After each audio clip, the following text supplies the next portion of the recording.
Hegde fertility అమ్మ అనే పిలుపుకు శ్రీకారం చుట్టండి. పొందండి ఉచిత మొదటి కన్సల్టేషన్, మొదటి స్కాన్. సంప్రదించండి 8880747474.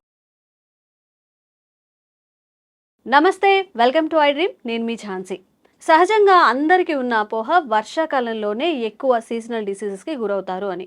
కాదండోయ్, సమ్మర్ వచ్చేసింది. ఇప్పుడు సమ్మర్లో కూడా ఎండ దెబ్బ తగలడం, వడదెబ్బ తగిలిందని చెప్తుంటారు. ఎండలో ఎక్కువ తిరిగే వాళ్ళు ఎక్కువ డిహైడ్రేట్ అయిపోయి హెల్త్ పాడైపోయి కూడా చాలా సమస్యలు ఎదుర్కొంటూ ఉంటారు. వేసవికాలం వస్తుంది కాబట్టి మరి బయటకు వెళ్ళే పని చేసేవాళ్ళు, ఏసీలో కూర్చున్న వాళ్ళు ఎలాంటి జాగ్రత్తలు పాటించాలి, ఈ సమ్మర్ని కొంచెం హెల్దీగా ఎలా చేసుకోవాలి, ఈ విషయాలను డిస్కస్ చేద్దాం. ప్రస్తుతం అంతా ఉన్నారు ప్రకృతి వనం ప్రసాద్ గారు. నమస్కారం అండి. సార్, సమ్మర్ వస్తుందంటే పిల్లలకి ఆనందం, స్కూల్ ఉండదని. పెద్దవాళ్ళకి భయం, వీళ్ళని ఎలా మెయింటైన్ చేయాలి, ఈ 1 మంత్ 1.5 మంత్ వీళ్ళ ఆరోగ్యం ఎలా చూసుకోవాలి అని చెప్పి ఎక్కువ జంక్స్ తింటుంటారు, ఐస్ క్రీమ్స్ తింటుంటారు. వాళ్ళ హెల్త్ పాడవుతుందని చాలా మదర్స్ ఫీల్ అవుతూ ఉంటారు. అలాగే పెద్దవాళ్ళు కూడా ఎండాకాలం వస్తుందంటే పెద్దవాళ్ళు జోక్గా కూడా అంటూ ఉంటారు, ఈసారి ఎంతమంది చనిపోతారో ఈ వడదెబ్బలకి అని చెప్పి. మరి ఈ వేసవికాలం మనం తీసుకోవాల్సిన జాగ్రత్తలు ఏంటి? ఇప్పుడు మీకు మీ బాడీ హైడ్రేట్ అయి ఉందా, డిహైడ్రేషన్లో ఉందా అని ఎట్లా తెలుస్తుంది? ఫస్ట్ మీకు దప్పి అనే ఫీలింగ్ వస్తుంది. నీళ్ళు తాగదామని ఫీలింగే, కానీ మీ నోట్లో వెట్గానే ఉంటుంది, నోరు ఎండిపోదు, స్కిన్ బాగానే ఉంటుంది, అన్నీ బాగానే ఉంటాయి. ఆ ఫీలింగ్ వచ్చినప్పుడే తాగేది పర్ఫెక్ట్. మీరు పోస్ట్పోన్ చేశారు, ఏదో బిజీగా ఉండి అదే దప్పైతుంది, కానీ మళ్ళీ ఏదో బిజీగా మీటింగ్లో ఉంటారు, ఏదో అందరూ బిజీగా ఉంటారు కదా ఎక్కడ చూసినా. సో నెక్స్ట్ ఏంటి, నోట్లో ఇట్లా ఫ్రీగా వెట్గా ఉండదు, డ్రై అవుతుంది. అట్లే మళ్ళీ మాట్లాడుతూ ఉన్నారు అనుకోండి, మళ్ళీ యూరిన్ ఎల్లోకి వస్తుంది.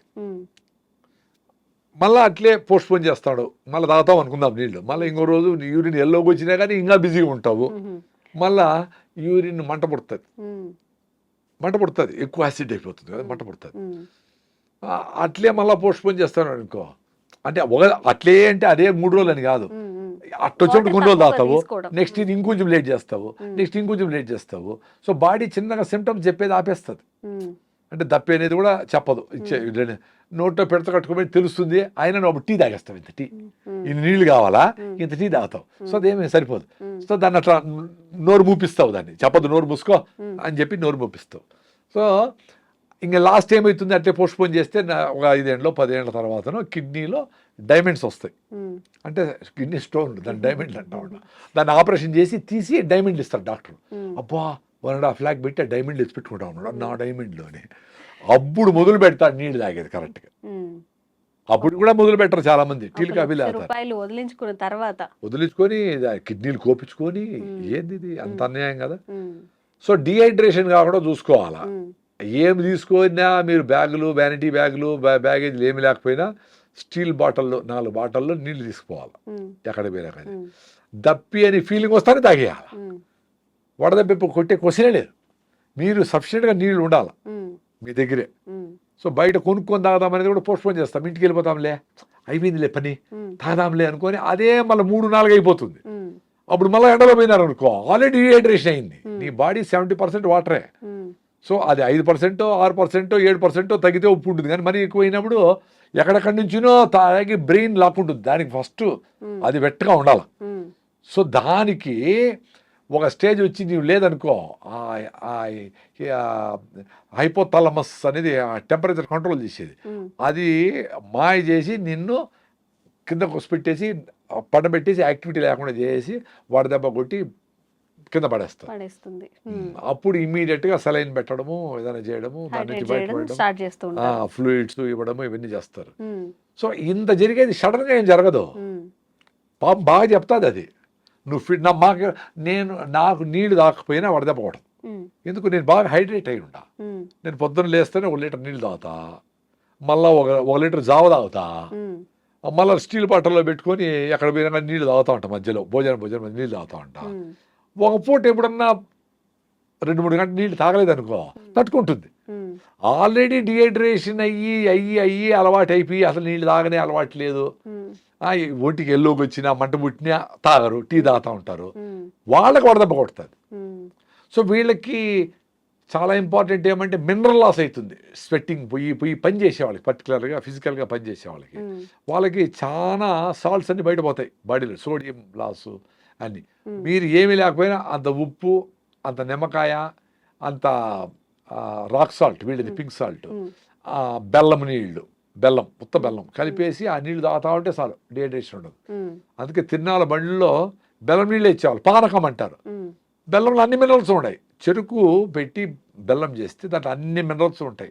చక్కెరలో ఉండవు, అన్ని గ్లూకోసే, కానీ బెల్లంలో అన్నీ ఉంటాయి. సరే, ఇప్పుడు మీరు చెప్పినట్టు వాటర్ తాగడంలో కూడా చాలా డౌట్స్ అనమాట. ఇప్పుడు ఆల్కలైన్ వాటర్ అని మొదలు పెట్టారు, ప్యూరిఫైర్లు కానీ చాలా యూజ్ చేస్తుంటారు, అవన్నీ తాగొద్దని కూడా చెప్తుంటారు. ఈవెన్ మినరల్ వాటర్ కూడా మనకి మంచిది కాదని చెప్తుంటారు. మరి మన ఇంట్లో న్యాచురల్గా ప్యూరిఫై చేసుకొని ఈ సమ్మర్ అంతా తాగడానికి ఏదైనా ఒక చిన్న చిట్కా ఏమైనా చెప్తారు? ఇప్పుడు మీరే మినరల్ వాటర్ అంటూ ఉంటారు. మినరల్ వాటర్ మీరు తాగుతాండి, మీ ఇంట్లో తాగుతాండి మినరల్ వాటర్ కూడా మినరల్స్ ఏం లేవు. దాని మినరల్స్ అని తీసేసేది రివర్స్ ఆస్మోసిస్, ఆర్ఓ మెథడ్. దాని మినరల్ వాటర్ ఎట్లా అంటారు? మినరల్స్ అన్ని తీసేస్తే మినరల్ లెస్ వాటర్ అవుతుంది, కానీ మినరల్ వాటర్ ఎట్లయితుంది? సో దాన్ని మినరల్ వాటర్ అంటాం మనం. సో మినరల్స్ ఎట్లా వస్తాయంటే, హుస్సేన్ సాగర్లో ఉండే ఇంప్యూరిటీస్ని కూడా సూర్యుడు అనే మహాశక్తి అక్కడ వదిలేసి స్టీమ్ రూపంలో పైకి తీసుకుపోయి ఇక్కడ నుంచి బెంగళూరులో పోయి మేఘ సందేశం అక్కడ పోయి వాళ్ళ ఇంటి మీద ఓన్లీ H2O వాటర్ మాత్రం పడుతుంది. ఈ మేఘాలే కదా, సముద్రం నుంచి చెరువుల నుంచి అన్ని పైకి పోయి ఓన్లీ వాటర్ పైకి పోతుంది. ఇంప్యూరిటీస్ ఏం పైకి పోవు, సాల్ట్స్ అన్నీ అట్లే ఉండిపోతాయి. ఇంప్యూరిటీస్, కెమికల్స్, లెడ్, ఆర్సే అన్ని మొత్తం ఇంప్యూరిటీస్ అన్ని చెరువులోనే ఉండిపోతాయి, పడతాయి.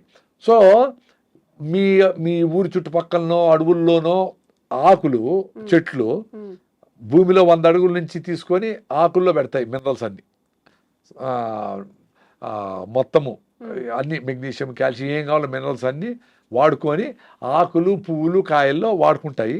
వాటి పర్పస్ అయిపోతాయి, రాలిపోతాయి కింద. అవన్నీ మట్టి అయిపోతాయి. మనం కూడా చచ్చిపోతే మట్టి అయిపోతాం. సో మన ఎముకలన్నీ కాల్షియమే కదా, మట్టిలో కలిసిపోతాం కదా. మరేంటి, మట్టిలో కాల్షియం ఉంది, మెగ్నీషియం ఉంది, ఐరన్ ఉంది, బోరాన్ ఉంది, అన్ని మినరల్స్ ఉన్నాయి. సో మట్టే మినరల్స్, ఒరిజినల్ మట్టి, పంచగుట్టల మట్టి కాదు, అడవిలో ఉండే మట్టి, ఆకులలో ఉండే మట్టి. సో వర్షం పడినప్పుడు ప్యూర్ వాటర్, దాంట్లో మినరల్స్ లేవు. సో ఈ మట్టిని కర్ర తీసుకొని వచ్చినప్పుడు ఎర్రగా వస్తాయి కదా నీళ్ళు, అది మినరల్ వాటర్. ఆ మినరల్ వాటర్ దాగి జంతువులని చెంగుని ఎగురుతూ ఉన్నాయి. మనకు చెరువులోకి వస్తాయి, ఎర్రగా ఉంటాయి. కొన్ని రోజుల తర్వాత చిన్నగా సెటిల్ అయిపోయి నీళ్ళు ప్యూర్ అవుతాయి.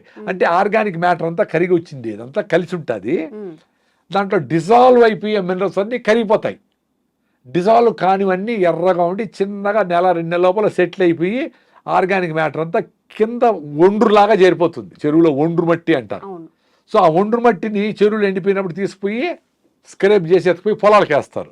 అంటే ఆర్గానిక్ మ్యాటర్, అడవుల్లో ఉండే పెంటలు, గింటలు, కుందేళ్ళు, చచ్చిపోయిండే జంతువులు, ఆకులు, రాళ్ళని అన్నీ ఆర్గానిక్ మ్యాటర్ మట్టి అయిపోయి సూక్ష్మజీవులని మట్టిగా మారిస్తే, చెదులు తినేసి మట్టిగా మారిస్తే ఆ ఆర్గానిక్ మ్యాటర్ అంతా పొలాలకు ఎత్తుకుపోయేసేది బ్యూటిఫుల్ సైన్స్. ఈ మినరల్ కరిగిపోయిన లవణాలన్నీ ఉండేది చెరువు నీళ్ళు తాగేది సైన్స్. ఇప్పుడు చెరువుల్లోకి ఊర్లో ఉండే డ్రైనేజ్ అంతా వదులుతూ ఉంటారు. ఆ కోళ్ళు కోసేసిన వేస్ట్ అన్ని ఎత్తుకుపోయేస్తూ ఉంటారు. ఊర్లో ఉండే ఆస్బెస్టాస్లు, ప్లాస్టర్ ప్యారిస్లు ఎత్తుకుపోయి అట్లా వేస్తూ ఉంటారు. చెరువులన్నీ పొల్యూషన్ చేసేసి. సో ఆ నీళ్ళు పనికిరాదు. అందుకని రూఫ్ టాప్ వాటర్, ఎవరు రూఫ్ టాప్ వాళ్ళు క్లీన్గా పెట్టుకొని ఒక చదరపు అడుగుకి మీకు తెలంగాణలో 80 లీటర్లు వస్తాయి, 80 లీటర్స్.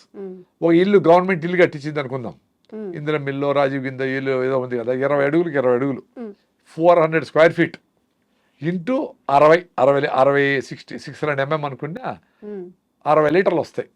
సో నేను సివిల్ ఇంజనీరే, ఈ లెక్కలన్నీ సింపులే, ఇంజనీరింగ్ అవసరంలే, వెరీ సింపులే. 60 లీటర్ పర్ స్క్వేర్ ఫీట్. ఒక ఇల్లు, ఒక రూమ్ అనుకో, 20 అడుగులకి 20 అడుగులు ఒక రూమ్ మీద 400 స్క్వేర్ ఫీట్ ఇంటూ 60 వేస్తే 24,000 లీటర్లు వస్తాయి మీ ఒక రూమ్ మీద. Pure water, RO water, but no minerals. దాన్ని మళ్ళీ మీరు పాస్ చేసి ఇటుకలు, అంటే మట్టితో ఇటుకలు చేయొచ్చు. మట్టి వేస్తే కరిగిపోతుంది కదా, ఇటుకలు వేసారనుకో, కంట్రీ బ్రిక్స్ చేత్తో వేసిండేటివి, ఆ ఇటుకల మధ్యలో ఉండే సందుల్లో పోయినప్పుడు కొన్ని మినరల్స్ వస్తాయి.